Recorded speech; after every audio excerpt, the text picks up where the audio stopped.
The City Council meeting will come to order. Please rise as you are able. Give your attention to Deputy Mayor De La Isla for the invocation and remain standing for the Pledge of Allegiance. Let us pray. Dear Heavenly God, thank you so much for another day.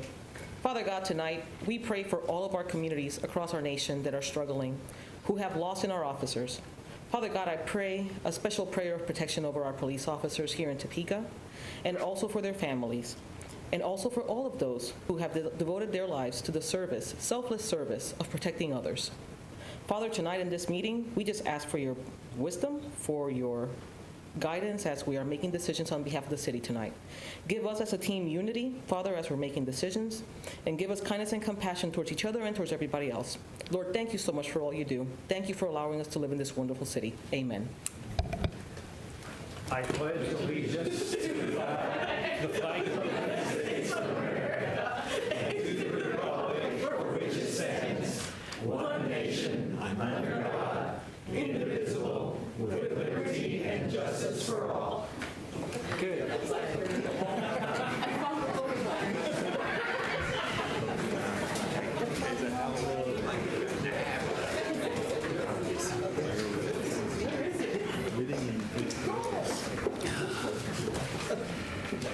Well, we all have to be flexible. And some of you who haven't been here, the flag is always over there, but maybe we'll have a change. We have two proclamations tonight. The first one is dealing with our National Night Out. We have people involved come forward. This year, this is the last council meeting before National Night Out in August. So we want to salute and give the background for them. Come on up. Everyone involved. We have lots of room up here. And with me here is Christy Pangras, Director of Safe Streets, and Judy Wilson, the National Night Out Coordinator of Safe Streets. We have a proclamation. Whereas the National Association of Town Watch sponsors a unique nationwide crime, drug, and violence prevention program entitled National Night Out, and whereas a 33rd annual National Night Out provides an opportunity for Topeka and Shawnee County to join forces with thousands of other communities across the country in promoting cooperative police community crime prevention, and whereas Safe Streets plays a vital role in assisting the Topeka Police Department, the Shawnee County Sheriff's Office, and the Shawnee County District Attorney's Office through joint crime, drug, and violence prevention efforts that is in supporting the National Night Out 2016 locally.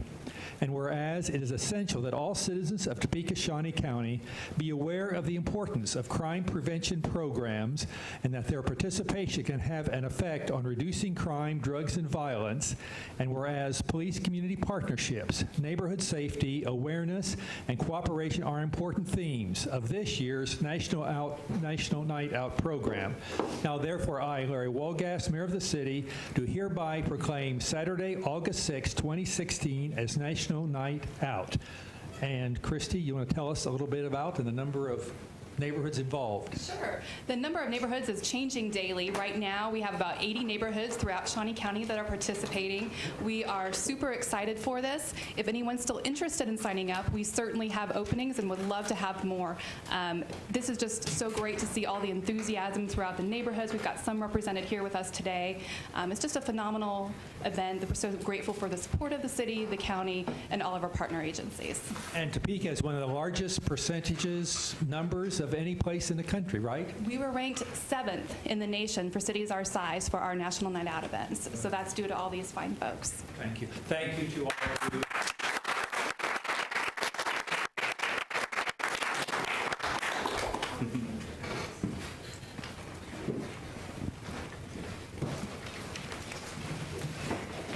Our second proclamation deals with the Summer Meals Program. I want to have the representatives come up. We have Kelly Shanae, who's the Assistant Director of Child Nutrition and Wellness at the state, and also Rebecca Gaston, Director of the Childhood Hunger Initiative of the Kansas Appleseed Center for Law and Justice. And we have a proclamation. Whereas the Summer Meals Program helps ensure children have access to food when school is not in session, and whereas Topeka offers the importance Topeka affirms the importance of keeping children healthy and ready to learn, and whereas numerous organizations in Topeka work with constituents and communities to bring tasty and nutritious summer meals to children, and whereas July 11 to 15, Kansas Appleseed and the Child Nutrition and Wellness team of the Kansas State Department of Education are spotlighting the importance of the Summer Meals Program to Kansas schools, and that's the two organizations you represent. Now, therefore, I, Larry Walgass, Mayor of the City, do hereby proclaim July 11 through 15, 2016, as USDA Summer Meals Program Lunch Across Kansas Week. And I want to know, Rebecca, what is the Kansas Appleseed Center? That's We're a statewide policy nonprofit that works on anti-poverty issues, and childhood hunger is one of our biggest priorities. And so we're encouraging programs to use federal nutrition programs in Kansas to feed more kids. And in the summer is one of the biggest gaps in nutrition for children. So we really appreciate the city recognizing the importance of Summer Meals Week. And Joey, how many children, or do you have an idea how many that you reach? Well, statewide, last summer, we served over 1.3 million meals in Kansas. In Shawnee County, for this summer, we have roughly 40 sites in Shawnee County that serve meals through the Summer Food Service Program. We don't have any data for 2016 because most of our sponsors have not submitted their data for the month of June. We're expecting some great numbers. Well, good. Great. Fantastic program. Good luck. Important that you do this. Thank you.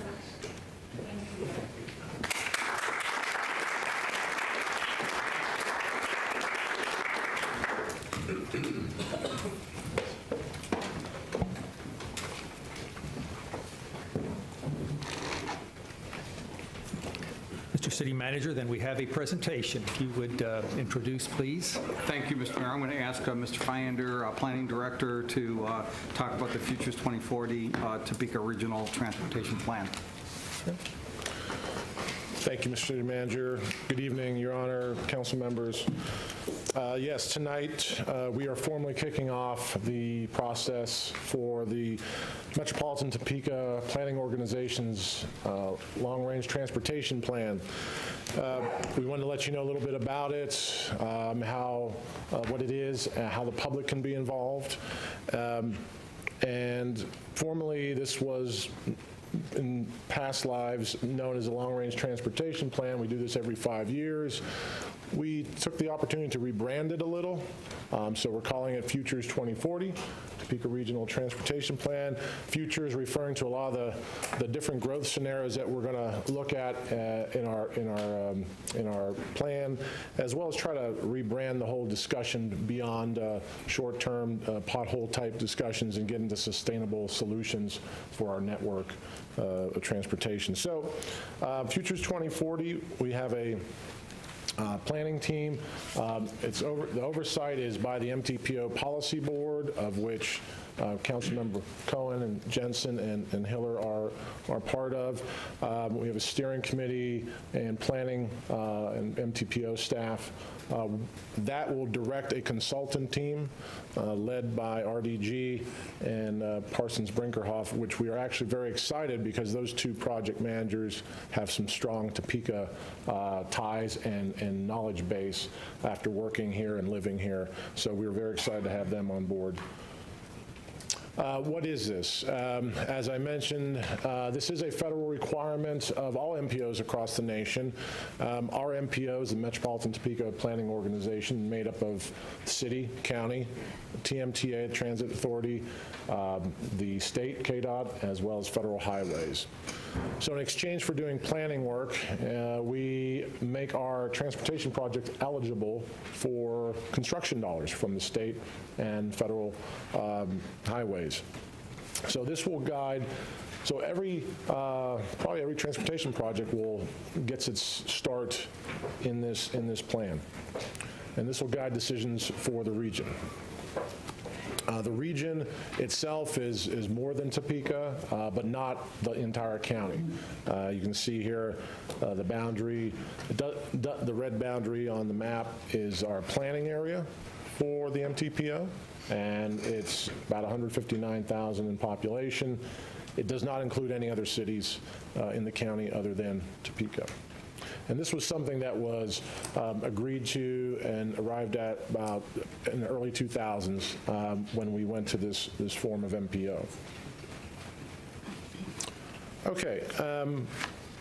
The plan is really serves three purposes: to be practical, aspirational, and inspirational. Practical, at the very core of this very basic level, it's a list of projects. This plan puts forth for the next 10 plus years what type of projects for transportation needs in the community. Aspirational, we want to know what's important to the community. They need to tell us. And then inspirational, we just don't want to think of this as transportation or a street project. We want to think of how we can leverage other goals out of it, economic development or quality of life. So a couple of projects, I'll just give you a few examples of projects that have been done, completed. Topeka Boulevard Bridge was one of the big ones in the past plan.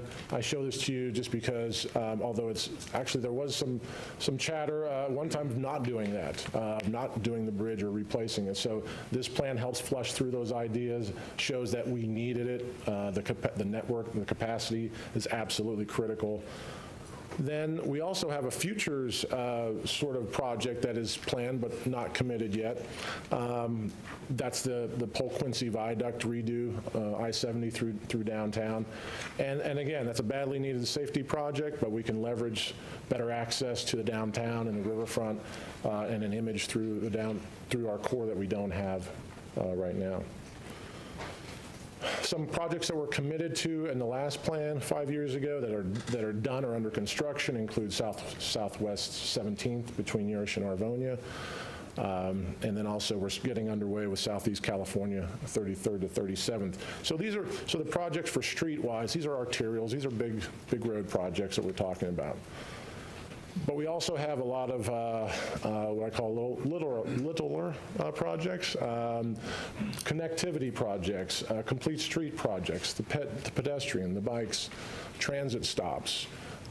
Even we have already started discussing connectivity to the regional airport and how that needs to be part of the next solution. Wayfinding. So we all have a complete balanced network here as we look throughout the plan.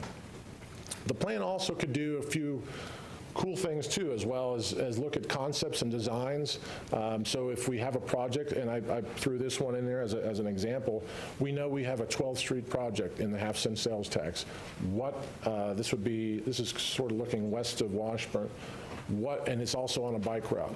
What can we do to leverage this to be a really awesome corridor through here that has a protected bike lane and connects downtown, the central Topeka neighborhoods, Gage, west of Gage. So thinking along these lines, this plan and the consultants and the community can give their input on ideas like this.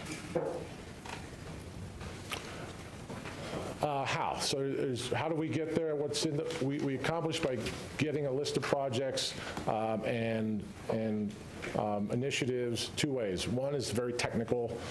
This is a transportation demand model. It's an analysis of our capacity, really, for our network. So we base some futures forecasting of growth on our newly approved land use and growth management plan, and we see where there's some deficiencies in the future, and that can identify some choke points or capacity issues that we need to plan road projects for. The less technical part of it is going out to the public and engaging them. And really asking them about all modes of transportation. So if anything, this plan needs to be reflective of the people that live and do business here, and I think that's one of the big challenges, but also a huge opportunity for us to go out and listen to the community and what's important to them. So how do we get there in terms of our public engagement process? We broke it down into 3 different phases. The first one that we're in right now, we started last week interviewing stakeholders.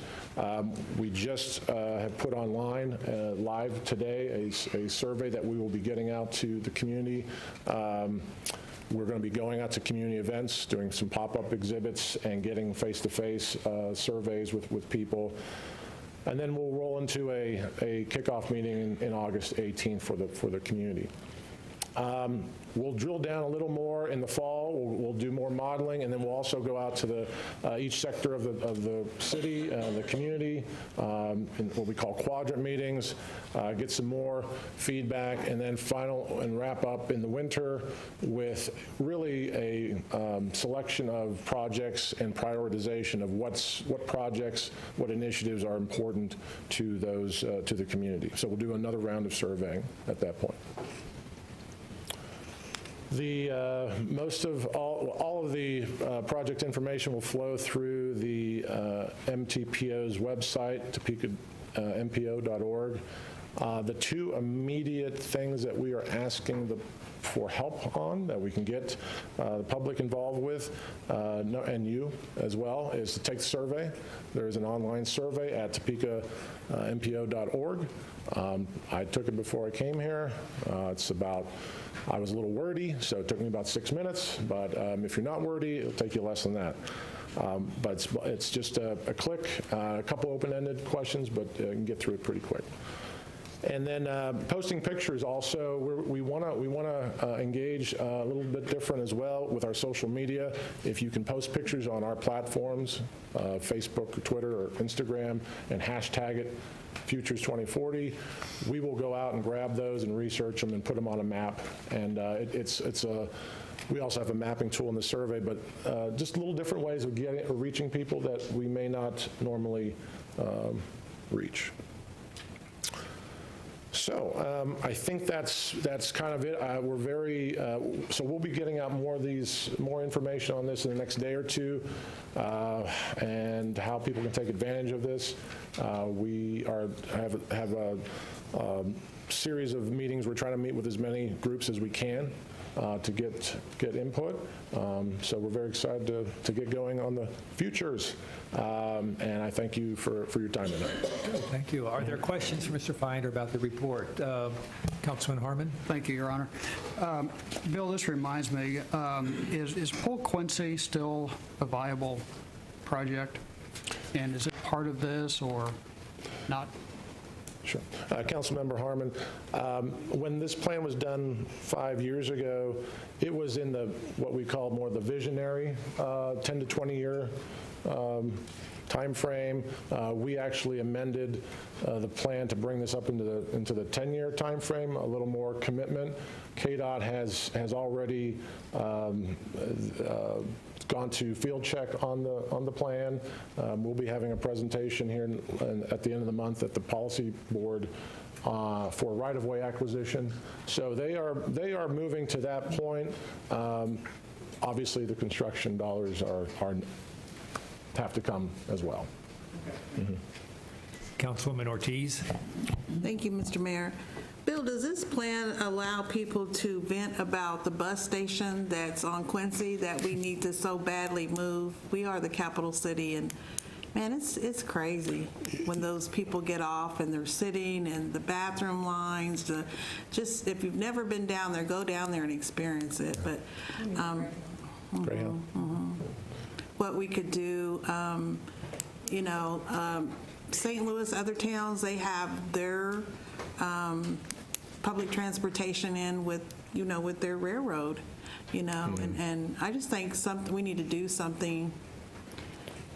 Yes, Councilmember Ortiz, that is absolutely one of the things we actually, you're talking about Greyhound? Mm-hmm. Yeah, that is actually on our list. Transit Authority is actually very interested in maybe relocating that as well. So how that happens is part of the discussion that has to take place. That is what we are looking for feedback on. Bill, I've been hearing the same line. We're discussing it. I don't know if Mayor Woolgas has heard it, but Mayor Button heard it. But when are we going to take some action on that? And it's sad when it's cold outside and those people come through the capital city of Topeka, and that's what they see. It's sad. So. I agree. I will say, yes, discussion is a loose term. Transit Authority actually is pushing this forward more than I've experienced in my time here. They would like to actually see that somehow possibly even combined with their facilities. So talks are in progress. You heard it here, right? I heard You it here. I'm going to write it down, and Harmon's going to second that motion. Right. Sometime now, right. Yeah, are there other questions? Yeah, Councilman Emerson. Yeah, Mr. Finder, first of all, thank you for the presentation. Are these documents, it's hard to read them, obviously on our thing here. Are they available somewhere else if people want to be able to see those before they take the survey and things? Yes, Councilman Emerson, everything will be on the TopekaMPO.org website. If it's related to the Land Use and Growth Management Plan, we will have a link on there as well that they can take and look at what the previous plans have been, the current plans are for that. So we have as much info out there. And they're already on there, or? Yes. So this presentation's not on there, but the information for the background information we will be getting on. Graph and all that jazz. That's part of our Land Use and Growth Management Plan, which we have a link to. Thank you. Councilman Hiller. Just to follow up on that and clarify, the MPO website is something that you all as staff are familiar with, but for those of us out in the field, can we go to the Topeka, www.topeka.org and get it? And if you could explain how.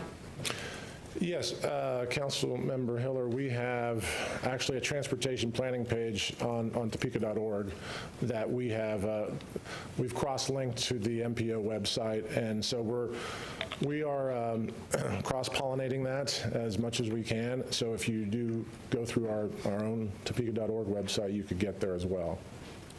Thank you. A lot of times when we're in the middle of a plan like this, we actually have that on the ticker that goes on the front page, and if that's possible to link it through, that would probably be good as well. Yes. Thank you. Good point. Other questions? Seeing none, thank you very much for the presentation. Good work. We will then proceed with the roll call.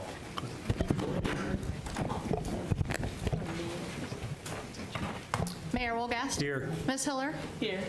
Clear. Here. Ortiz. Here. Emerson. Here. De La Isla. Here. Jensen. Present. Schwartz. Here. Cohen. Here. And Harmon. Here. There are no additions or deletions to the agenda as we have. And you do note that there was today we did change the order somewhat that you should have new copies of. And council members, you know, you received the word that there will be 4 executive sessions, although they should be, several of them are very short. Proceed then with the consent agenda. It is a board appointment recommending the appointment of Sergeant Robert Simmons to the Juvenile Corrections Advisory Board for a term ending August 1st, 2019. B is a board appointment recommending the appointment of Kathy Leonhardt to the Juvenile Corrections Advisory Board for a term ending August 1st, 2019. C is an advisory council appointment for Anthony Fidel to the City of Topeka ADA Advisory Council for a term ending July 13th, 2018. D is a resolution introduced by Councilmember Karen Hiller approving a special event known as the Kansas Mariachi Festival. E is a resolution introduced by Councilmember Karen Hiller granting Visit Topeka Incorporated an exception to the provisions of City of Topeka Code Section 945-150 at SEEK concerning noise prohibitions. F is a resolution introduced by Councilmember Sandra Clare granting Tenanson Society an exception to the provisions of City of Topeka Code Section 945-150 at SEEK concerning noise prohibitions. G is minutes of the regular meeting of July 5th, 2016, and there is one open after midnight license application for 6th Street Back Door located at 610 Southwest Wayne Street. Okay, that is the consent agenda. And, your pleasure, Councilman Jensen. Move to approve. Approved, and Deputy Mayor De La Isla seconds. Any discussion? All those in favor vote yes. Opposed vote no. I vote yes. We have 10 yes. 10 having voted yes, the consent agenda is approved.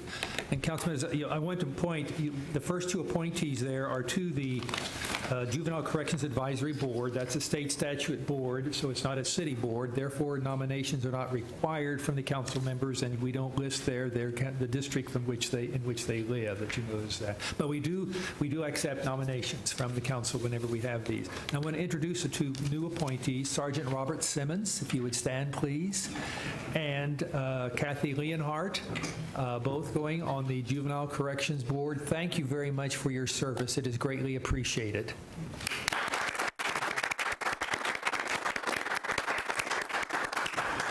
And we might mention also that typically city employees are not on our boards and commissions, but since this is a state board, again, that's why it's different. And glad to have the Sergeant Simmons being a part of it.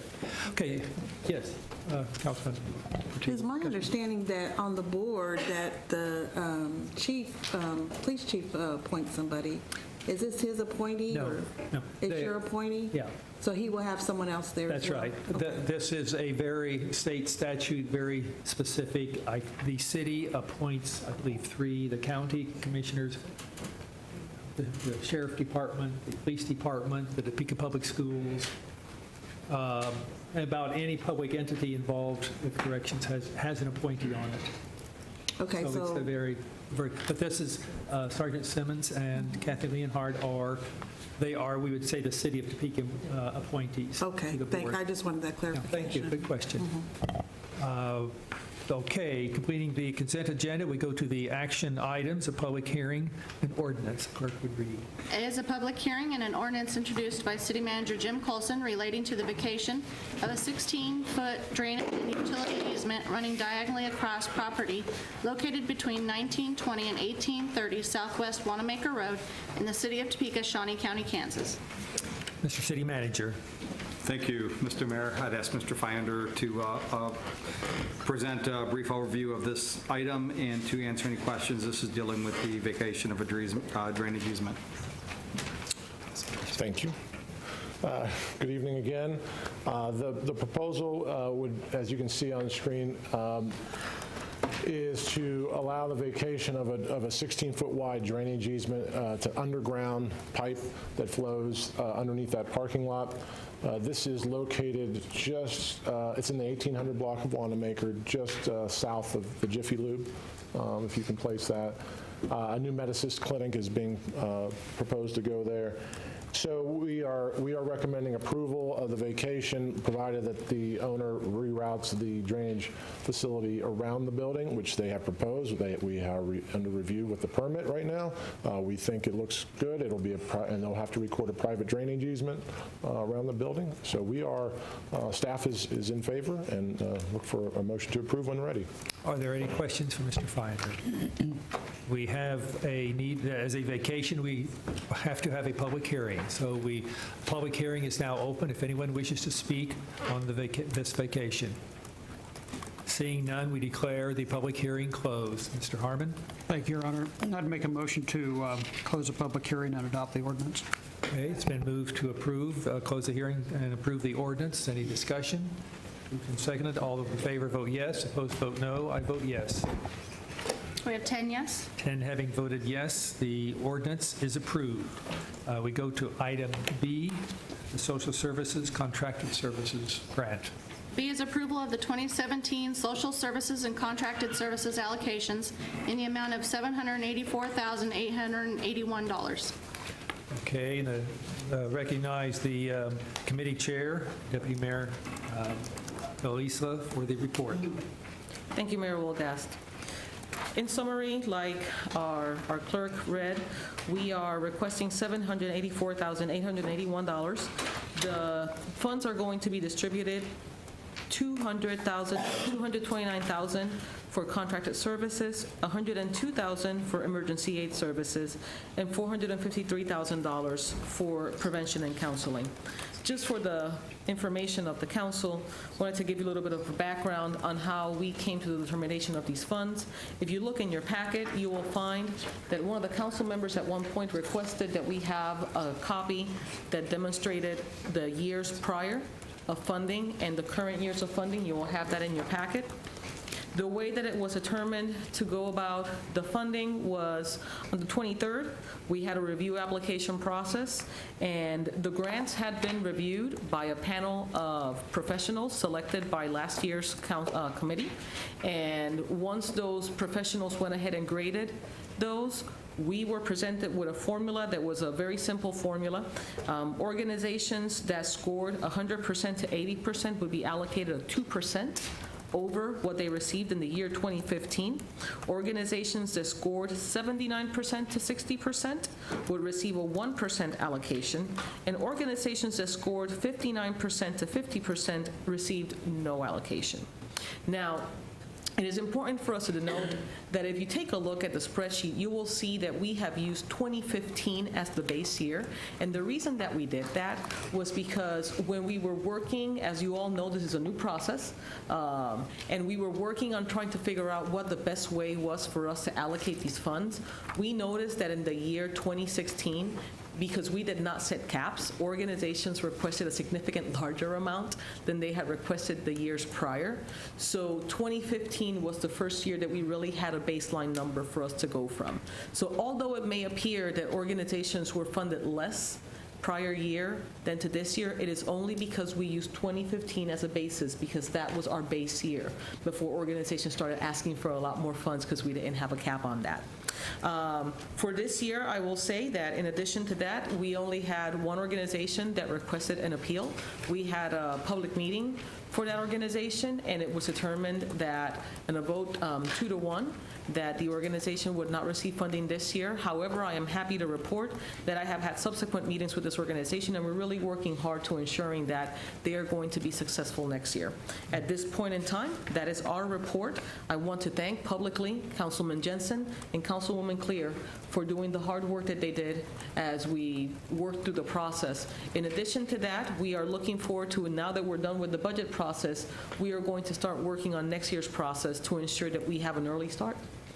Okay, That's all. that is the report. That is It the is report. received, it is not second. And then through our action tonight, we are approving, and it goes into our budget. It goes into the budget, to the Topeka city budget that we will be considering, as we do then next with the transit guest tax. So would you be available to make a motion? I would be happy to make a motion for approval, Mayor Wolgast. Okay, it's been moved to approve the social services grant allocations. Councilwoman Hiller seconds. Any discussion? Seeing none. All those in favor vote yes. I'm sorry, I had a question. Yes. Councilwoman Ortiz. I would like to know who the professionals are. I'm sorry. There's a question on one of the... The deputy mayor said the professionals looked at this. Who are the professionals? Thank you for your question, Councilwoman Ortiz. Last year, the prior committee had requested and solicited from the community a panel of professionals. I could ask staff to go ahead and bring information on who the professionals were. So we don't have that? Sasha. Can you give us an overview from your memory of... Good evening, Those governing were- body members. I'm sorry, I do not have the names of those grant professionals off the top of my head this evening. I should have come prepared with that, so I apologize in advance. But absolutely, the committee gathered last year names of grant professionals in the community that were known for their experience with grant work. And not only did we select a panel of 3 of those experts that actually scored the applications for this year's process, but we also had another group of those experts that were available to the agencies that applied for funding to consult with them on their applications. And who changed that rule? That was the committee before you guys? Is that what you're saying? Yes. And was it voted on by the whole council or just the committee? Or do you know? And I don't recall if we voted on that as a council. City Manager, can you research that for me? And the reason why I say that is, thank you, Sasha, I appreciate it. I don't recall this. It could be done. I don't recall that. This is part of the budget. This is the main important thing that we do. And I think we just are getting away from doing that, doing our job, and that concerns me, especially with all the budget cuts that are happening. So I would just like, if City Manager, if you could research that for me and get back to me, I would appreciate that. I won't be voting for any of this. And also, the one that didn't get funding was the Kansas, who did not get funding? CRC. At the top. CRC? And do we know why they didn't get funding? Or I'd like to know why. I know at one time there was a little discrepancy, and Karen, you might be able to fill me in on that. But again, this really, really concerns me when I feel like the budget is the biggest part of what we do, what we get paid for. And when we start putting all these panels together, it concerns me. It's just a concern. Thank you, Mr. Mayor. And to be clear on what your request, you're asking about the process that was used. Is that so that we know how to respond to your request? Do you not know? Is that okay? City Manager. Mr. Colson, are you clear? I understand what you're asking. I was going to make a comment there. This body did make a decision about 2 years ago to change the way in which these decisions were made. There was the creation of the specific committees to do the analysis of both the transient guest tax and the youth and social services grants, transient guest tax also, and bring those forward back to this body for approval. I guess I'd have to go back and do more research pertaining to the decision to use specific grant professionals, which I think was specifically done to, A, assist the applicants to have the best chance of fulfilling the application requirements in the most professional and efficient manner or effective manner possible. Secondly, also to make sure that we had the benefit of those professionals too. So I can do that research, but absolutely, this body did make a determination to send this to the committee to come back to recommendations for this body to accept. If I may, Mr. Mayor. What concerns me is we had a grant writer go to every department, and somebody that they said is an experienced grant writer, a professional, and tell the city department they weren't going to get a grant, and they got it. So again, that's what concerns me when we start divvying it out. If I missed it, let me know. But I know that there was a lot of meetings with CRC. I know there was a lot of time spent on a lot of dedication and stuff like that. But I'd like to know, how did they miss the boat? That's what I would like to know. And again, I'm just concerned. Thank you, Mr. Mayor. Okay, I think your point is well taken, that we will be providing that information.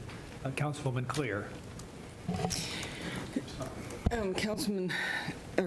Councilmember Ortiz, I want to let you know, I was on that committee, and just like the budget, I asked every question about every line, and I wanted to make sure I understood and I was prepared, and I questioned everything. And like you, I had concerns, and I still think there's room for improvement and changes, but I think it was handled well and done, the best that we could do.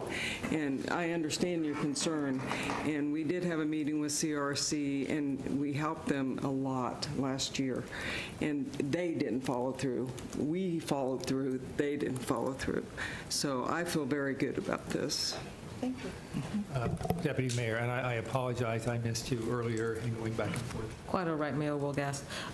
Just wanted to make a few statements. I so appreciate the concern with regards to making sure that we are doing our part for the budget. I think that Councilwoman Clear expressed beautifully the difficult situation that we went through with working with one of our partner organizations. And I will say, again, that's one of our partner organizations, and we will continue to partner with this organization because they do provide a valuable service to our community. It was extremely difficult for us to make that determination. However, we wanted to be good stewards of the funds that our community has entrusted us with. The other thing that I wanted to make a statement upon was the fact that it was wonderful for us this year to have a panel of professionals. And the reason why it was important for us to have a panel of external individuals was because those, as policy members, we made the policy on how the grants were going to be evaluated. The staff then becomes a resource to the organizations. And it is so difficult when you have an organization coming to the staff and the staff providing counsel, and then the staff has to also grade that grant. So having that external group that would be supportive and do that role helped the staff then in their job of having a very objective point of view and being able to provide the scoring that was needed. The allocations that were needed, and still at that being a resource to those organizations, which put us as a city in a much better position to address the needs of those organizations. But I do understand the concern of us maintaining that our eyes closely on these grants, and most importantly, working to ensure that those organizations are doing what they say that they're going to do.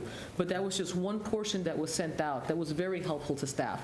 I received very positive feedback. And further, again, there was an additional panel of professionals that staff, that organizations could also reach out to, that if they had questions with their grants, they could go out and ask them for help. And I heard that many organizations did as well, and the feedback has been overwhelmingly positive. Okay, any other discussion? We have a motion, Councilwoman Heller. I just want to, that was tough work. I'm sure I've been on the committee in past years, was not this year.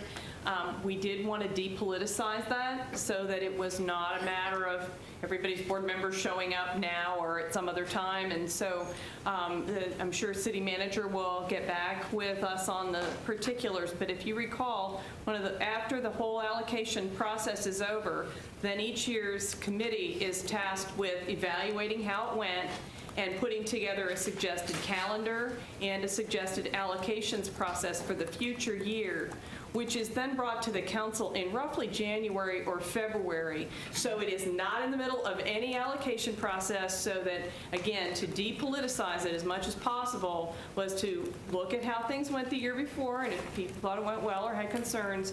The committee has worked hard, I know, and so once we vote that procedure in January or February, that way it can flow. And there were years, and I know you remember, when the time that was spent on social services, the council spent more time on that than their own budget, and people really wanted to get it in perspective and make it more professional, and so that's just something to keep in mind. We'll get the details back. Okay, we have a motion and a second. Any other discussion? Not all those in favor vote yes. Opposed vote no. I vote yes. We have 9 yes, Councilmember Ortiz voting no. 9 having voted yes, the social service contracted service grant allocations are approved. We go to item C, the transit guest tax.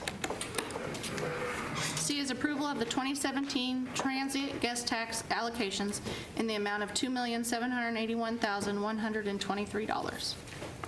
I call on Councilmember Schwartz, the chair of that committee, who will give the committee report. Thank you, Mr. Mayor. First off, I want to thank, the committee process is truly working in this city. My first year on the council, I don't think that I attended too many meetings that were committee meetings.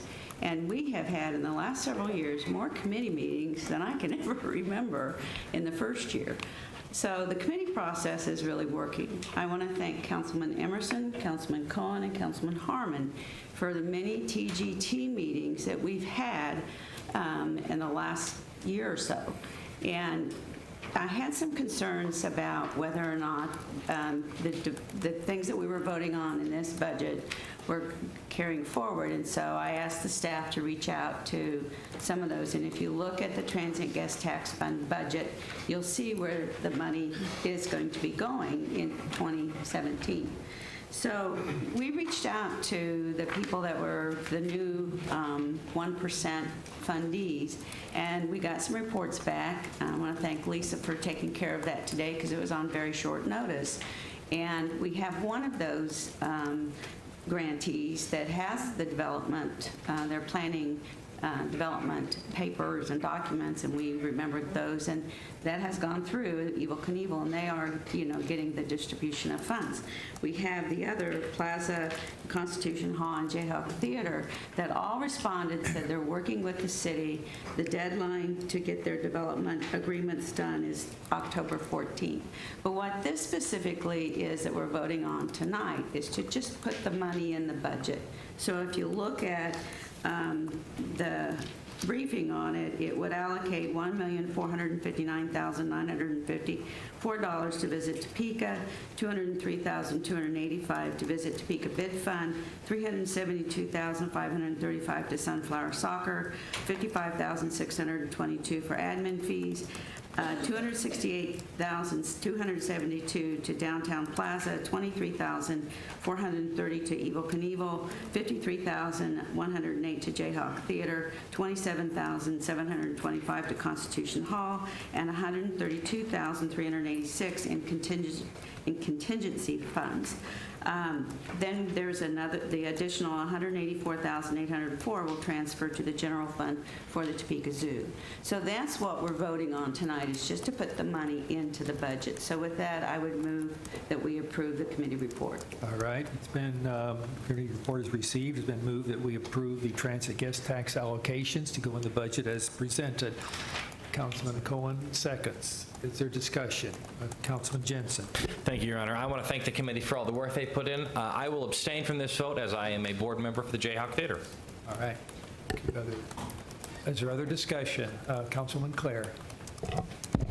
What's the contingency fund for? Yes. I'll let Schwartz. either Nikki or Doug report on that. Mr. Mayor, Mr. City Manager, thank you.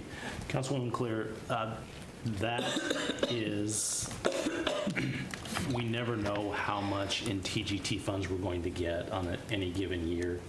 So taxes come in as they come in, and so that gives us the ability to allocate money if it comes in higher than we expect. So we just figured this out this year, because we've never had contingency funds before? Councilwoman, we've budgeted contingency funds since I've been with the city. In fact, I'm fairly sure we started that with the TGT committee. Oh, because it's not under here. I mean, there's no numbers. So, Councilwoman, the numbers that you're looking on that chart would show actuals from the previous years, so contingencies wouldn't be spent. Where do they go? They go back into the carryover cash if they're not spent. And that would be down here? Where would Yes, that number be? that's On correct. this number? That's that bottom line number. It says ending balance, I believe. So we don't know how much of the contingency fund was spent and where it went and how much was saved and carried over? We could probably we could get that information for you, but again, we put that in there because this is based on sales tax, and so we don't know what people are going Well, I'd like to see spend on sales tax. I'd like to see what's the trend. I mean, are we really, do we end up spending it? Do we end up carrying it over? I mean, I'd like to know, I'd like to see what the trend's been, if I could. All right. Is there other discussion? Councilwoman Hiller. Mayor, I just wanted to congratulate the committee for their work. And I also, in terms of Councilwoman Clare's question, I remember probably the second year maybe that the mayor and I were elected, the funds came up short. You can see them wobble on the bottom line from 2.7 million in 14, dropped to 2.4 and up. And the contracts had already been made with the third parties, and there wasn't enough money. And so we had to take it out of the zoo because they were a city agency, and they got cut almost $200,000, I think. And late in the year when people realized the money wasn't coming in, and that was very difficult. So I really appreciate the consideration of at least a modest contingency in there. You can see that they've raised the budget by about $200,000. So this is the correct. I'll let them take you through the details, but I do like seeing the contingency. Is there other question, discussion on the transit gas tax? Councilman Clare. So you mentioned the Evel Knievel Jayhawk Theater. What about the plaza? Well, but I think that all we're doing here is establishing these amounts in the budget. It has nothing to do, then they still have to go through the process of the contracts before they get any funds. Why do we want to put it in there if they're not doing anything? Because we establish a budget next month. And so it has to be in the budget going forth for next year. It's like a placeholder. Right. And if I may respond. Yeah, and by all means. Vince actually did respond on the plaza, and let me just read his response. The committee has gone through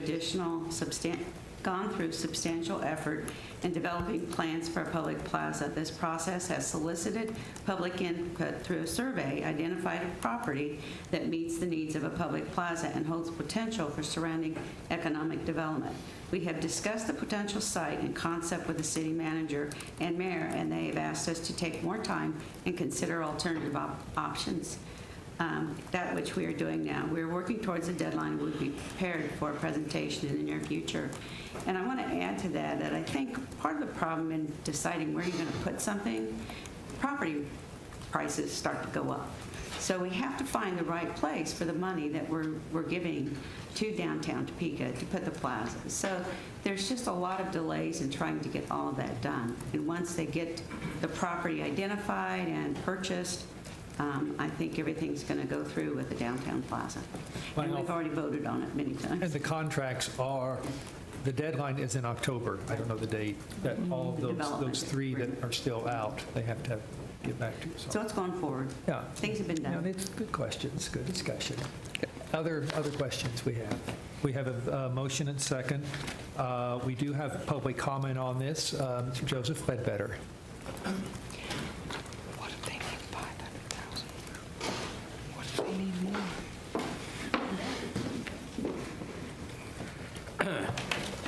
Governing body, thank you. I realize that action's been taken on this before, but I'm going to talk about a couple of these, just a few concerns I have. First off, the zoo is fine with me. I hear a lot of compliments on the zoo all across this city. And I'm not going to talk about most of these because I'm okay with them. They're just, they are what they are. There's two buildings that are on here that have been vacant a long time. And I realize we have a board member from one of them on here. I've talked to board members in the past about the Jayhawk Theater. I've actually been in that building. It was a number of years ago, and I was concerned about the deterioration. Now, the reason I'm bringing this up is not to stop the project. I'm encouraging people to do something, but buildings don't hold up forever when they're vacant. They just don't. And I've rehabbed a lot of different projects, housing, and got involved in a few commercial things over the years, helping with people, figuring out what they're going to do with those properties. But I go to Wamego, and I've been twice to the Columbian Theater over the last few years. And it's a small town that put together a theater, and it serves a lot of people. It seats up to 200 people. And I'm trying to figure out why we can't move this faster and make it happen faster. And I've talked to board members in the past. Some of them said they want too much. Other people want a smaller project. And so the reason I'm bringing it up is if we could get a consensus about something that would work. Maybe it's a little more utilitarian. Maybe it's not, doesn't have all the bells and whistles, but we actually make it work. If you save that building, get it operational and functional, there's no reason you can't do further things down the road. It doesn't all have to be done with the first ribbon cutting. But my concern is if you, and this is just general, you put money into buildings that are vacant and they stay vacant long periods of time, like this Constitution Hall. I think they were talking about it under Mayor Wagner. So I'm not against the project, but it's kind of like the Riverfront Park. Could you speed it up? I mean, does it have to take 14 years? If you're going to do it, do it. If you don't want to do it, then don't do it. But now I realize that's not a building. But, you know, I'm always concerned when I see projects just drag on, and then you lose public support, and the public gets turned off, and they say, well, why are we throwing money at this? It's not being done.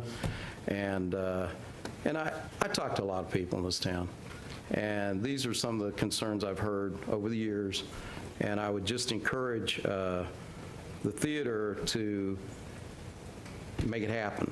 And if you want some further advice, whatever, I mean, you might go to Wamego, talk to those people about how they did that theater, how they made it happen in just, I think it was 3 years, maybe 2. And I'm sure the community will support that, but you might need a different plan. And it's okay to look at other plans, and if the first one isn't working, or the second or third one isn't working. So, thank you. Thank you for your comments.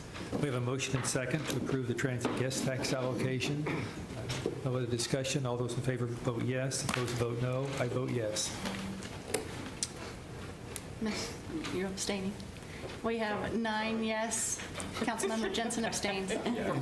Yes, and 9 having voted yes, the transit guest tax allocations are approved. We go to item D on the notice of public hearing and budget limit.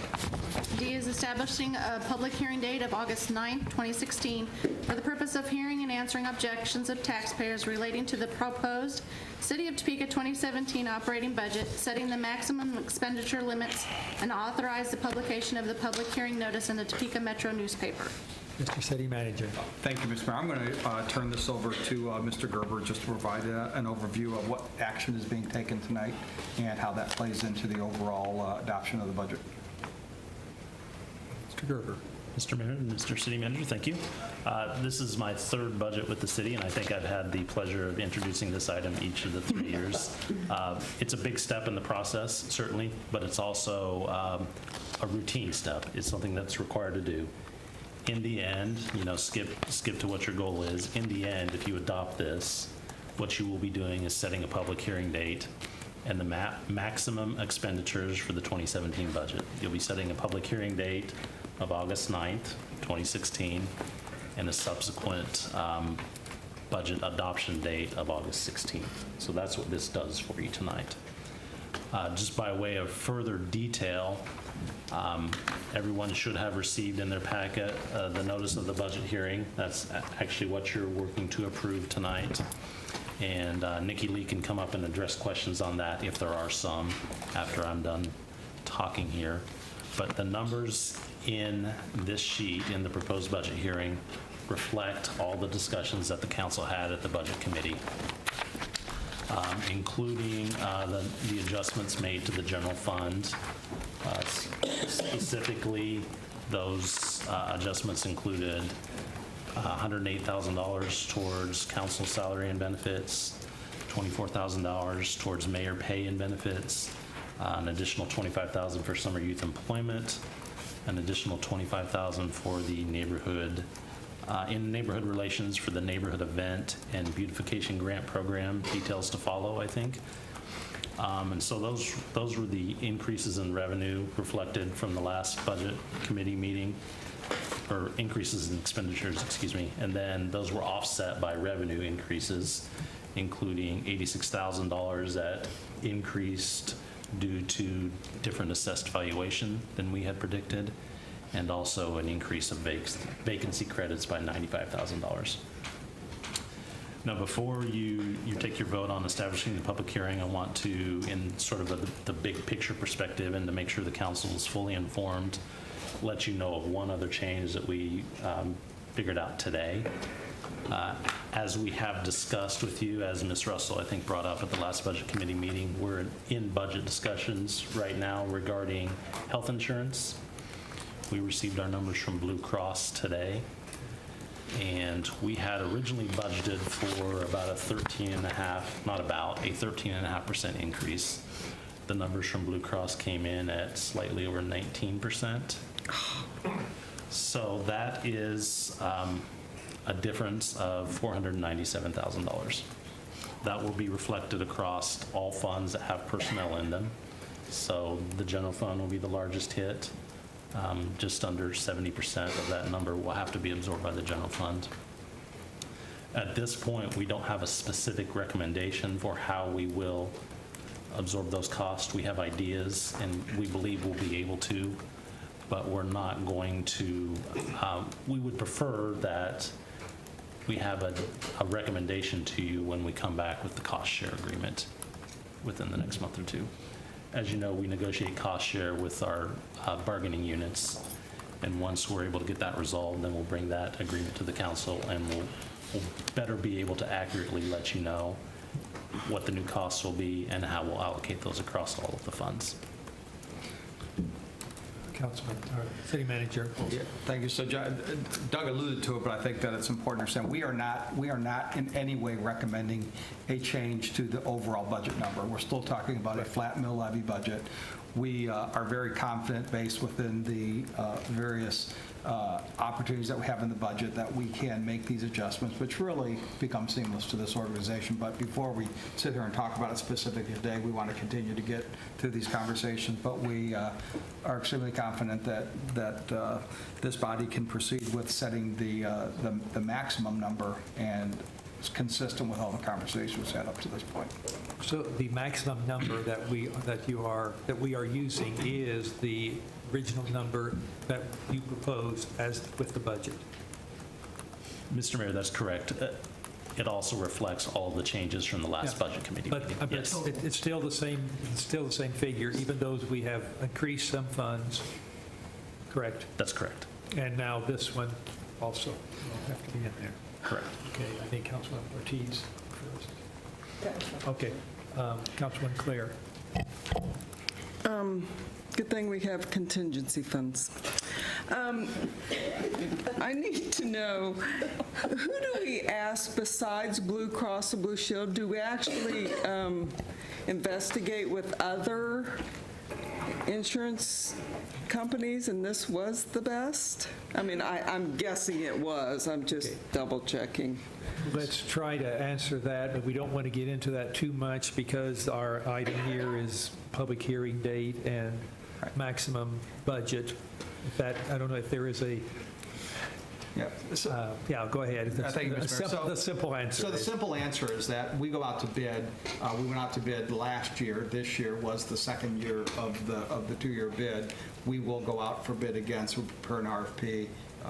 So it is something that we look at competitively every other year. Last time we did in two-year bids. Okay. We have this item before us, the notice of public hearing date and setting the maximum expenditure limit. Councilman Schwartz. Thank you, Your Honor.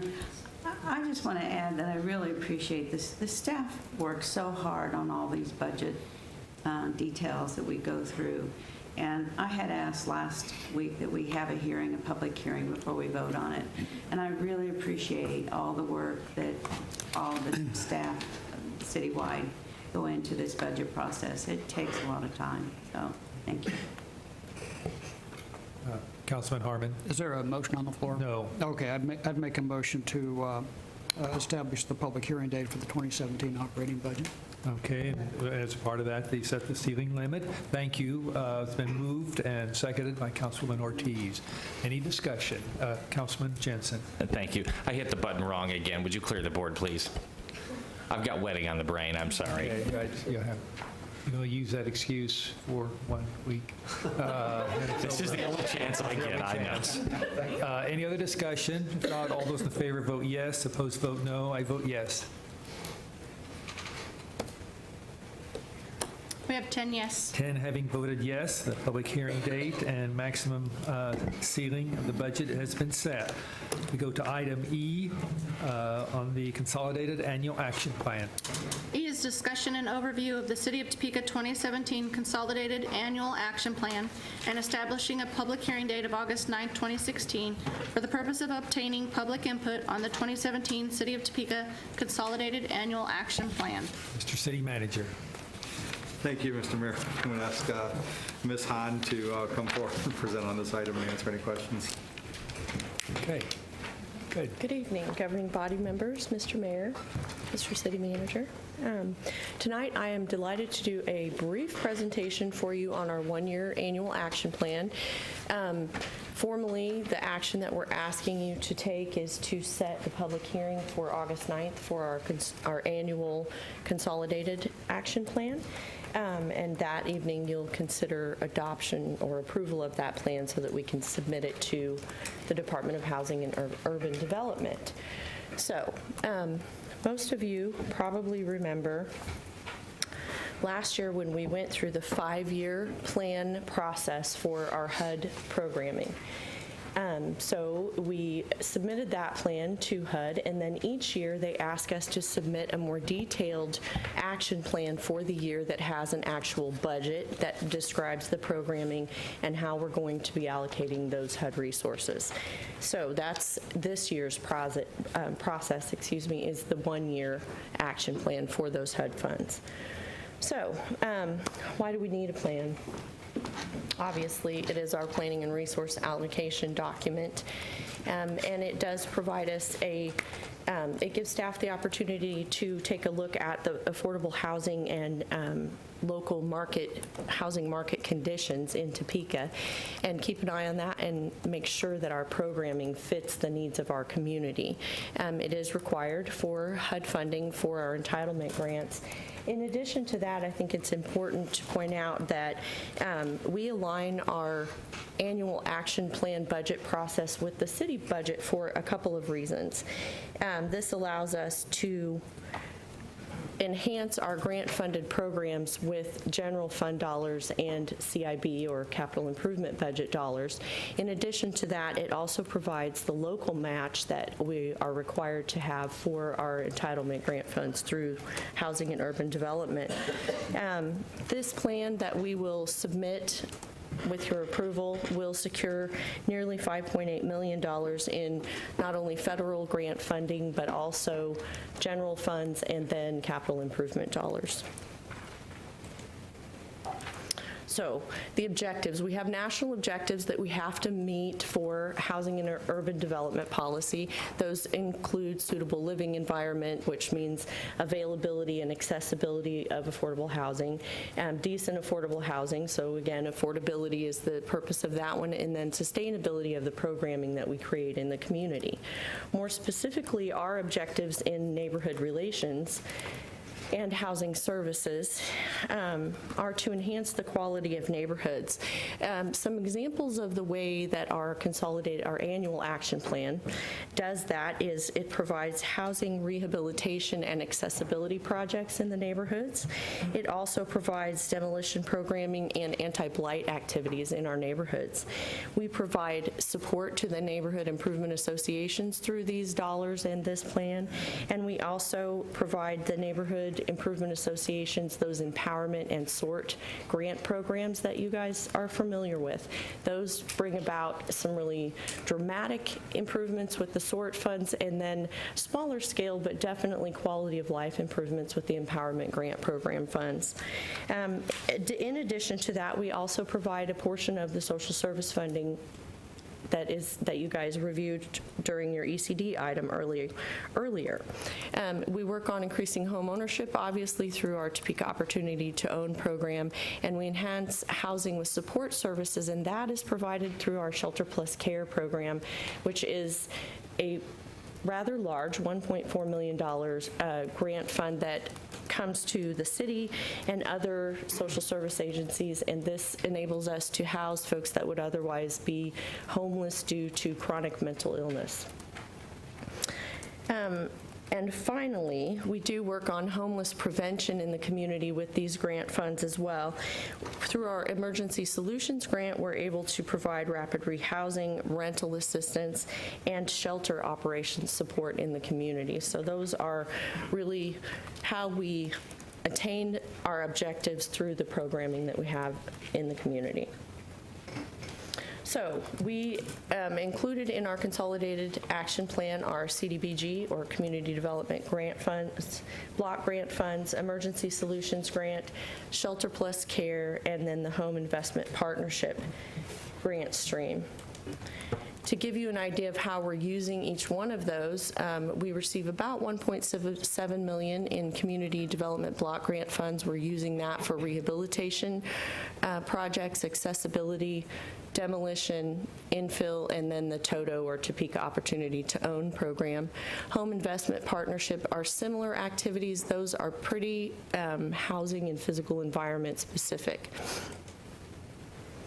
Our Emergency Solutions Grant, we receive about $150,000 in that grant funding, and that, again, is the rapid rehousing. So that provides deposit assistance to folks in the community, rent assistance to keep them from becoming homeless, and then also shelter funding for operations of emergency shelters in the community.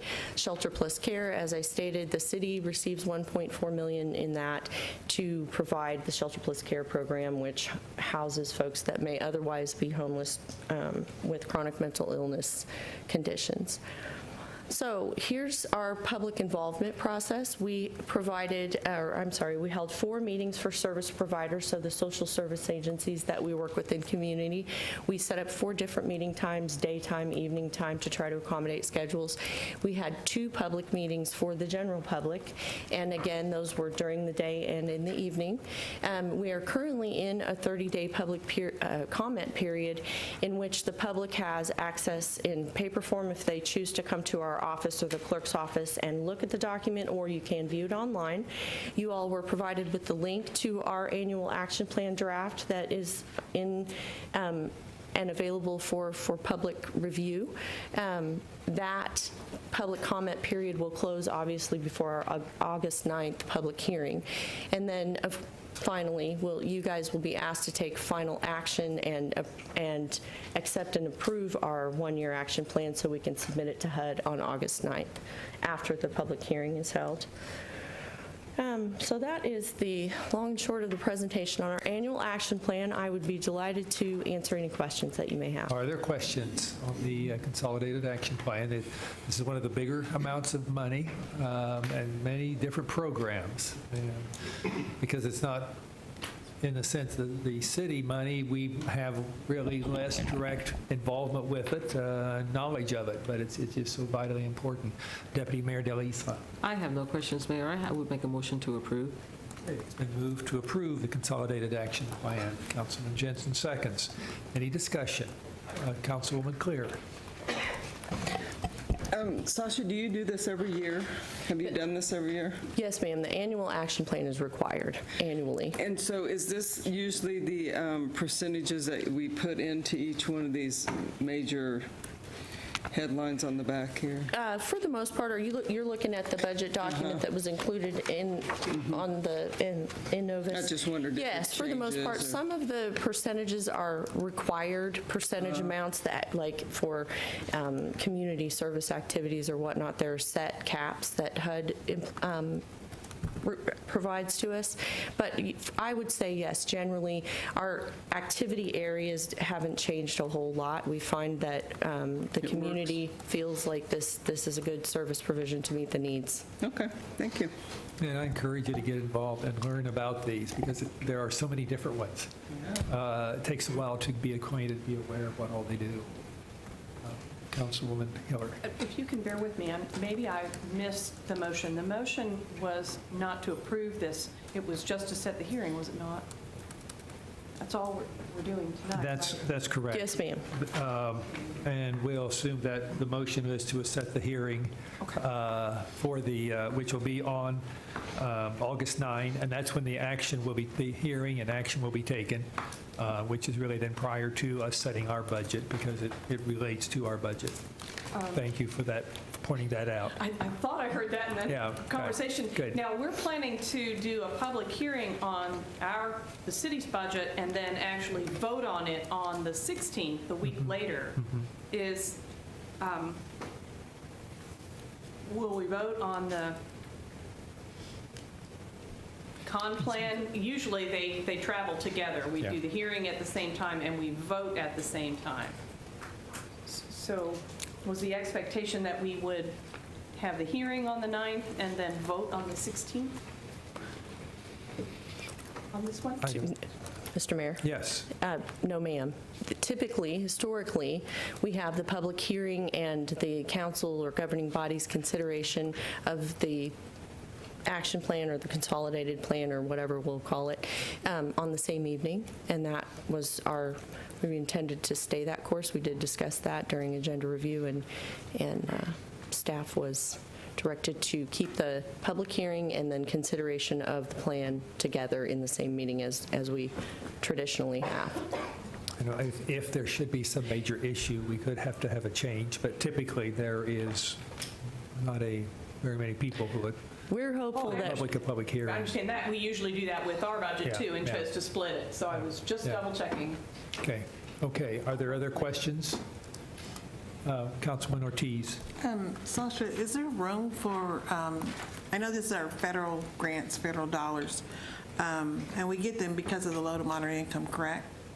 Yes, ma'am. It's a formula based on the percentage in the community. Is there anything in there for our youth in there? Social services. Pardon? Oh, yes, ma'am. It would be in the social service, if I understand your question. Do we have programming in this budget that is for the youth in the community? And yes, it would be that portion, that 136,823 that's shown in the social service. And what is that? What exactly is that? That goes into that economic and community development grant funding that you all discussed earlier on this agenda. And I don't have that breakout in front of me, but it would have been included on that budget document that you had on the ECD that shows the youth programming that is funded with the CDBG dollars. Can you give me that, please? Not now. You can email it to them. Sure. Thank you. Thank you, Mr. Mayor. Okay, sure. Other questions, comments on the setting the notice, the public hearing date for the Consolidated Annual Action Plan? I have a motion and a second. All those in favor vote yes. Opposed vote no. I vote yes. We have 10 yes. 10 having voted yes, the public hearing date is set. And that completes the action items for this evening. There is no discussion or non-action items, so we will proceed with the announcements. There is no council meeting actually for several weeks, so we do not have a preliminary agenda, so we'll go to the announcements with the city manager. Thank you, Mr. Mayor. There will be a Public Health and Safety Committee on July 19th at the TPD at the LEC. Specifically, there will be discussion about the dangerous dogs ordinance. So that is coming up. There will be a community party at the zoo at 10 a.m. on July 20th as a kickoff celebration for Kay's Garden. I've gotten a little bit of a sneak peek behind the curtain, and I think it's going to be a great event and something that we as a community will be very, very proud of. I do want to recognize Police Chief James Brown and his staff and many people for the activity they had today at the training center. They invited a lot of community leaders in, introduced the new recruits. The whole focus of the activity was to recognize that the recruits represent this community. And I've appreciated Chief Brown and Brandon Gogi and others who have worked very diligently to build relationships with the community, specifically for the purpose of recruiting our police force that is representative of this community and can relate to this community.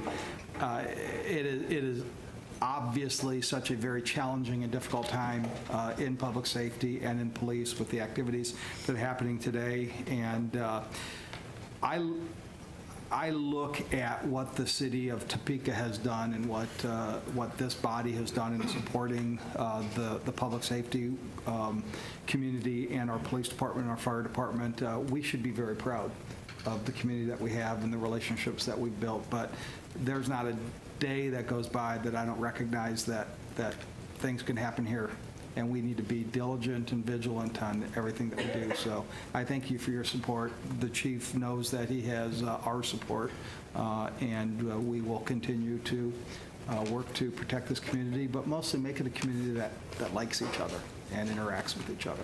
Thank you. Thank you. Oh, and Brendan's getting married soon. Oh, yeah, sometime. Yeah. I just want to comment, many of you know Margot Rangel as my administrative assistant.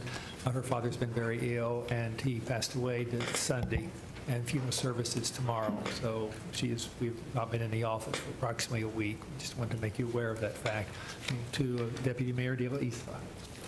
Thank you, Mayor Wilgas. I would like to extend also my condolences to the Rangel family as they're dealing with this loss, and also wish congratulations to our city council person who gets married this weekend. Councilman Jensen. Thank you, Your Honor. I'll start by thanking all of you for your support as I have gone through this wedding thing. It's quite the undertaking, and I wasn't even on the committee. But I am getting married this Saturday, and it's going to be a wonderful occasion, so thank you to all for your support. Just some quick comments about the Jayhawk Theater to address the comments that were made earlier. It's rather accurate that that project hasn't advanced in a number of years, and it's because for years and years our board has tried the same approach again and again. And that's true. It doesn't work. And so we as a board in the last 2 years have recognized the need to evolve and change and reevaluate the project that our community really wants. And the plan that's in process now more closely aligns with what we think we need for growing and exciting downtown. And I would absolutely love to take anyone through it and show you the work we've done to stabilize the building, the event space we've built as a launch pad to start the project, and then talk about our plans coming up. It's very, very exciting, and I can't wait to show you all. So anyone who would like to see it, please get in touch with me or Jeff Carson. We would love to show you. In closing, I would like to say a very special thank you to my lovely bride-to-be for putting up with me for the last 3 years. I hope you're ready for a lifetime of excitement and dad jokes. Thank you. You want to follow this, Councilwoman Schwartz? Yes, thank you, Mr. Mayor. I followed this gentleman around at Zubilee this past Saturday night with his lovely bride-to-be, and it was fun. She's beautiful. Thank you. I do want to say that Zubilee, this was our first Zubilee to attend, and I had not attended before for conflicts or whatever, but there were 500 people that came that night. The zoo worked so hard. It was hot. Kate said they had 100 volunteers to help put this on. If you missed it this year, please go to Zubilee next year because it was an awesome event. And Bid Pal worked. I got a couple items at the silent auction, and it was just excellent. The other thing about the zoo is the Kay's Garden is coming, as the city manager said. It's next Wednesday at 10 o'clock. We have lots of people that are telling me that they're going to be there. So I hope we fill the 300 seats that we'll have there. And I think we'll disclose a lot of things that the city is going to be so happy to see and be a part of. So I encourage you all to do that. So you might think I'm saying that my gem tonight is the zoo, and that's partially true. My gem tonight is all of our city employees who are salaried who do not get overtime pay. I talked to a few of them today, and I found out that they have to take their comp time within the same pay period. And if they're busy and doing a lot of work, they don't even get their comp time. I worked for the state, and we had different ways within our different agencies of handling comp time. And I hope that we look at that as a city to see how other cities are doing this so that our salaried people who have to put in all that time don't actually get compensated for that overtime as many other city employees do. So with that, election is coming up August the 2nd, so get out and vote, and it's your duty and your right and your privilege to vote. Thank you. Thank you. Councilman Cohen. Thank you, Mayor. I saw that Helping Hands Humane Society put out an announcement today that there's going to be a summer sidewoof sale. It's going to be at Fairlawn Plaza, July 22nd and 23rd. And it's going to be all day those days, so check those out. National Night Out is August 6th, and I'll see you at Crestview United Methodist Church again. Thank you, Councilman Harmon. Councilwoman Hiller. Thank you, Mayor. Got a couple things that I'll run through quickly. Jubilee was fun. A number of us from the council were there. One of the things I like about events, those of us that are out at public events, as you can imagine, often see the same people at a lot of them. And something that was pretty exciting to me about Jubilee was all the people that were there that I didn't know, that were having a great time bidding on auction items and so on. It's good for us all to mix it up. Wanted to give a shout out to Nikki Roberts, who was here earlier today. Nikki is a tremendous volunteer with Safe Streets and many other community-based activities, and was recognized with the City of Character Award this month. It surprised her, and it shouldn't have. She's just a wonderful, stalwart volunteer.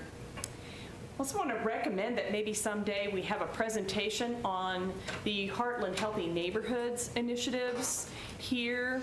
We spend a lot of time talking about economic development here. We just talked about the consolidated plan for neighborhoods and housing. We talk about transient guests for visitors, attracting visitors and so on to our community. Heartland Healthy Neighborhoods just updated its planning, and they are actively engaged with 8 different work groups, and I won't be able to name them all, so I won't try, but they're dealing with 6 very professionally oriented, measurable programs to reduce obesity in this community, to have us become a more active community, to work on healthy eating and farm-to-table food is one of their newer objectives for next year. Transportation to make sure that people can get to groceries and can get to medical appointments, and safe medical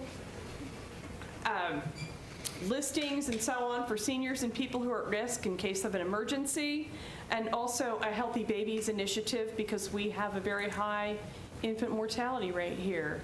I was just very impressed for them to walk through it. I think it wouldn't take too much time, but that whole family of initiatives is very strong in our community as well.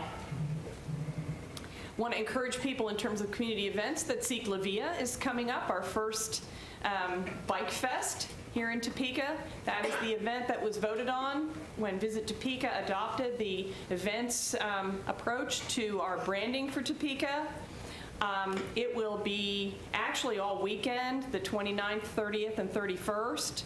The Shawnee County's largest workout will start it off on Friday night on the Capitol grounds instead of in a building somewhere this year. And there will be live music as well as a glow ride, bike ride. But then Seek La Via itself will be all day on Saturday. It will start with a bike ride that's co-sponsored by the Audubon Club to ride from downtown all the way out to the Warren Nature Center on the Shunga Trail and see birds and growing things and come back. There will be another 7 different rides, excursion rides through the day. They will have Kansas Avenue closed off as well as a loop of 9th Street over to Jackson and back on 7th so that people can literally have open streets. The Seek La Via term comes from Bogota, Colombia, where that process started, where they simply close off the street and everybody brings their bikes and their wheels and just can cruise around all day. There will be a bike corral that is growing that will have antique and cool bikes that people can try out and ride around if they want. Some of our policemen will take one of the excursion rides, will lead it. Our firefighters are taking people out to historic fire stations. There'll be one to Ward Mead for ice cream in the middle of the afternoon. There will be a kids' bike rodeo all morning with safety helmets and so on. Food trucks with healthy foods. And a variety of other entertainment then during the day. There is a movie at the Jayhawk Theater, Ryder and the Wolf, which is kind of a cult bike movie, I guess. Got to go see it myself. I'm not familiar with it. And then to wrap up, on Sunday, anybody who's participated will be welcome to go on what is actually a weekly Sunday Fun Day ride that will go for 40 to 50 miles out of town with people who regularly ride. So you don't have to go, Jeff. You can come to one of the shorter ones, I'm just saying. Anyway, it's going to be a great event. It was intended to be our big regional event that we started this year and grow. Last, I do encourage everyone to vote. The primary is between now and our next meeting. It's why we don't have a meeting the first week of August.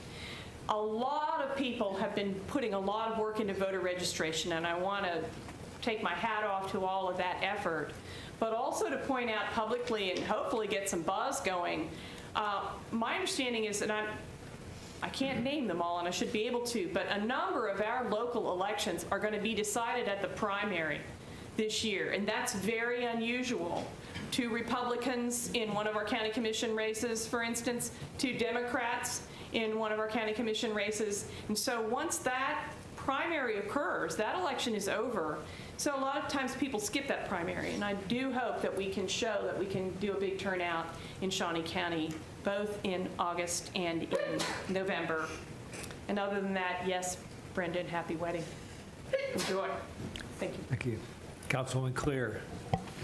I went to the reception today for the recruits and the cadets also, and had a tour of the training center. That's a pretty awesome place out there if you get a chance. I wish and pray safety and good luck to the officers serving our community, and do not forget to attend the fiesta. Yeah. Councilwoman Ortiz. Mr. Mayor, I gave my time to Karen Eller. Okay, thank you. And Karen appreciates it.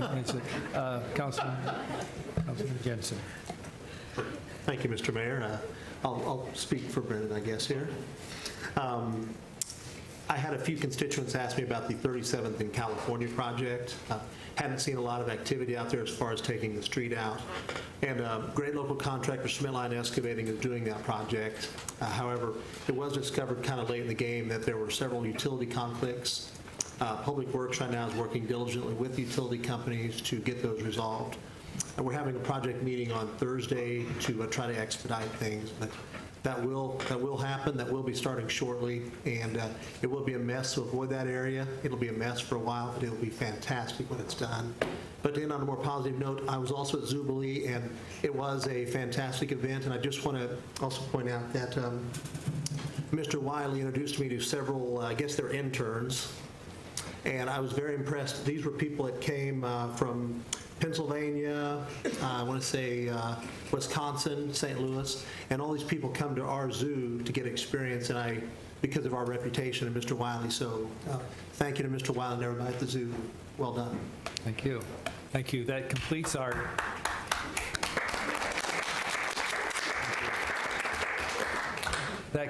announcements. We will go to public comment. Ted Mize.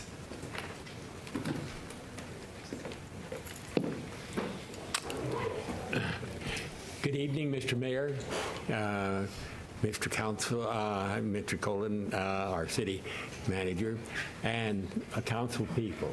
I haven't been up to report to you here lately, but number one, I'd like to make the comment of how beautiful what Topeka, Kansas has for a capital, Kansas Avenue. And I spent an awful lot of time on Kansas Avenue here this spring, and I think it's just turning out beautifully. And I imagine there's people in Topeka that haven't really got up and really saw what is going on as far as the advancement of Topeka is concerned. I would like to make a couple of 3 comments, though. One is I've been a little bit disappointed here lately in trying to recruit as far as we have still quite a few hydrants in town that don't look as pretty. But I do report that all of the plugs on Kansas Avenue have been painted. Most of them on both Quincy and Jackson have been taken care of, and the rest of them will be taken care of. And so that part of our decoration as far as our Kansas Avenue is pretty close to completion. But you still have people that you represent, and I hope you would just look around your neighborhood. If you happen to have some groups that I might be able to work with, we still have an awful lot of fire hydrants that could need a little bit of repair, and I'll be glad to work with any individuals that you might have to do our best to make those fire hydrants look pretty all over town. And any comments you've got to make as far as that's concerned. And so that's about all I have tonight. Thank you for your comments. Thank you for coming back to see us again. Sure. Thank you for your good work. Next is Joseph Ledbetter.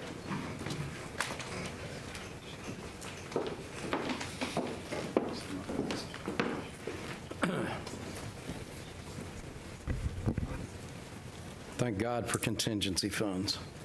I like that quote. I also was at the recruit event today, and you got a fine group of recruits for the police. And I just want to say that a year ago, Highcrest really needed the police department, and they really came through.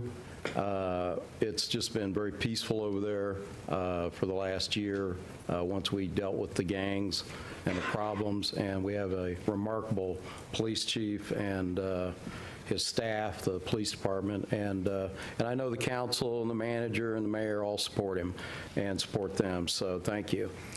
The other night, Citizens for Accountability in Government, well, we made the front page, speaking of elections, and that's what I want to talk about. We had a forum at the library, and it looks like we have a very highly contested sheriff's race. I believe that's going to happen with the district attorney's race as well, and I'll bring that up in a minute. But we did have all four of the candidates for the county commission there. I thought everybody gave good answers. We took a lot of questions from the floor.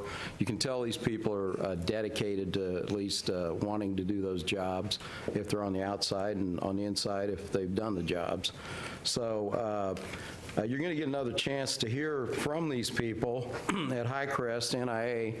We do these forums. I like doing them. We've done them now for over a decade. It'll be at the Avondale East NetReach Center.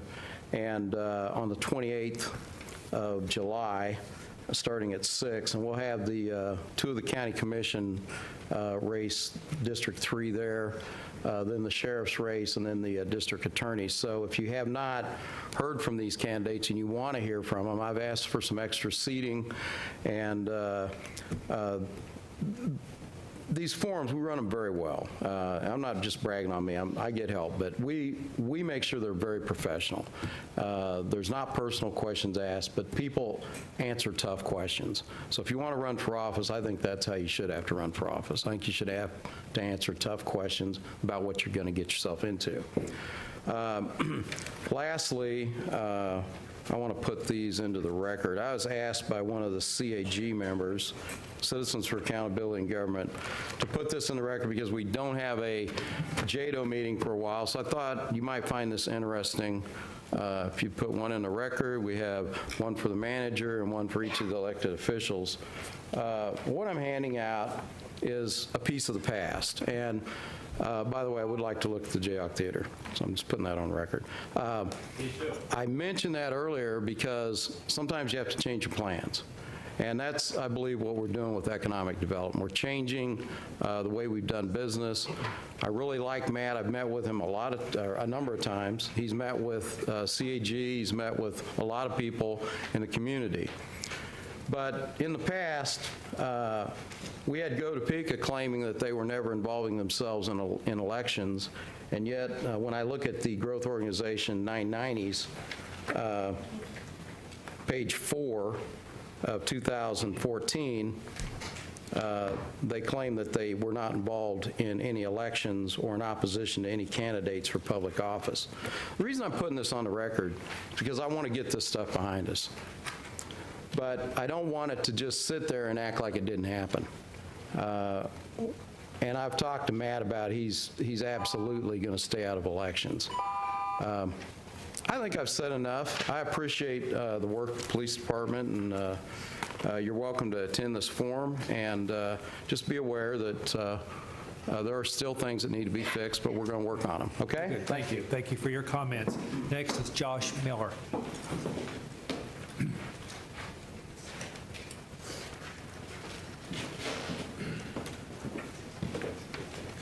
Thank you, Mayor Wolgast. County officials, this is the first time I've ever done this, so if I pass out, just come smack me around, wake me back up, and I'll try to finish. But I recently made a call to the Public Works Office about pothole filling and having volunteers help out, namely local business owners.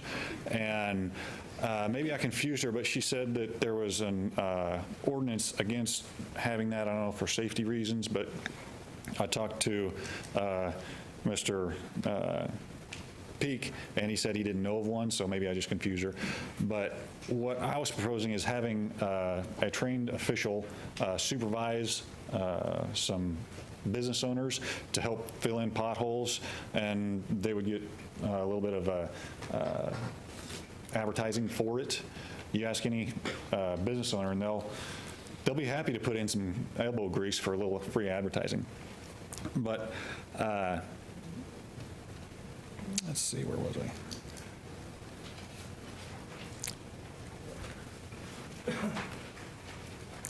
Mr. Feilander also said he wanted some solutions on pothole filling. Well, that's an idea that I came up with, is to have that. And that would not only promote the small businesses, that would bring more business to the local businesses, keeping your tax dollars here, and it also free up more income for your operating budget. Put that in your contingency budget. So I think that's all I had. Okay. Any questions? Thank you. Thank you for your suggestion. Thank you for coming before the council. That completes the public comment for tonight. We do have several executive sessions. If the city attorney would provide the parameters for the first one, please. The motion would be that the governing body recess into executive session for a period of 5 minutes to consult with the city's legal counsel regarding potential litigation that requires privileged attorney-client communication. In order to aid the discussion, the following individuals should be present: members of the governing body, City Manager Jim Colson, Deputy City Manager Doug Gerber, Chief of Litigation Shelley Starr, Assistant City Attorney Nick Jefferson, and myself. All right. Is there a motion to go into executive session on those parameters? Councilman Cohen moves and Councilman Harmon seconds. Discussion. All those in favor vote yes. Opposed vote no. I vote yes. Hiller. Councilman Hiller. Yeah, we'll vote again. There you go. 10 yes. 10 having voted yes, we'll go into an executive session. Let's take a 5 minutes break.